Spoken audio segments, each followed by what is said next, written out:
जय शिवराय. आंबेगाव तालुक्यातल्या एका अंगणवाडी सेविकेने रेश्मा पारधी यांनी शालेय पोषण आहाराच्या संदर्भामध्ये एक व्हिडिओ सोशल मीडियावर पोस्ट केला आणि त्यांनी सोशल मीडियावर हा व्हिडिओ पोस्ट केला म्हणून त्यांच्यावर निलंबनाची कारवाई करण्यात आली. खरं तर ही निलंबनाची कारवाई निषेधार्ह आहे. चोर सोडून संन्याशाला फाशी देण्याचा हा प्रकार आहे आणि अशी कारवाई करणाऱ्यांनी आधी 11 शिट्ट्या देऊन जे हरभरे, वाटाणे आणि काबुली चणे शिजत नाहीत ना ते आधी खाऊन दाखवावे.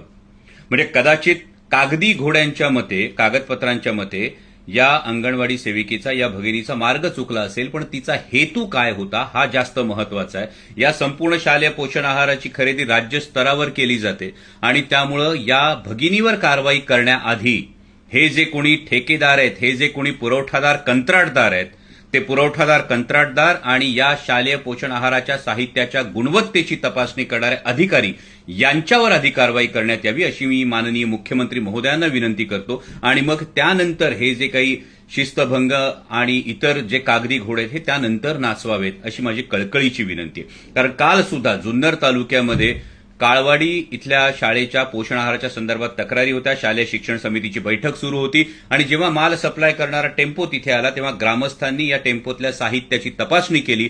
त्यातली हळद आणि मिरची पावडर यामध्ये भेसळ असल्याचं ग्रामस्थांच्या निदर्शनास आलं आणि ग्रामस्थांनी अजूनही तो टेम्पो पकडून ठेवलेला आहे. जर राज्यात ठिकठिकाणी या गोष्टी होत असतील तर नेमकं या भ्रष्टाचाराला कोण पाठीशी घालतंय, याच्यात कुणाचे नेमके हात गुंतलेले आहेत, कुणाचे हितसंबंध गुंतलेले आहेत याची माननीय मुख्यमंत्री महोदयांनी सखोल चौकशी करावी.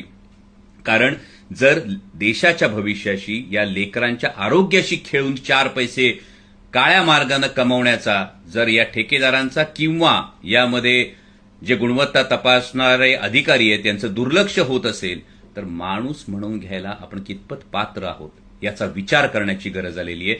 या भगिनीच्या पाठीशी आम्ही ठामपणे उभे आहोत. त्यामुळे तिच्यावरची निलंबनाची कारवाई मागे घेऊन उलट तिचा सत्कार करण्यात यावा. कारण तिने एवढ्या मोठ्या भ्रष्टाचाराला वाचा फोडलेली आहे आणि जर या पद्धतीनं आवाज उठवणाऱ्यांचा आवाज दडपण्याचा प्रयत्न झाला तर मग या विषयात सुद्धा आंदोलनाचा पवित्रा घ्यावा लागेल. माननीय मुख्यमंत्री महोदयांना विनंती आहे की आपण जातीनं यामध्ये लक्ष घालावं आणि यामधले हे जे कोणी कंत्राटदार आहेत आणि हे जे कोणी संबंधित अधिकारी आहेत यांच्यावर कठोरात कठोर कारवाई करावी. धन्यवाद.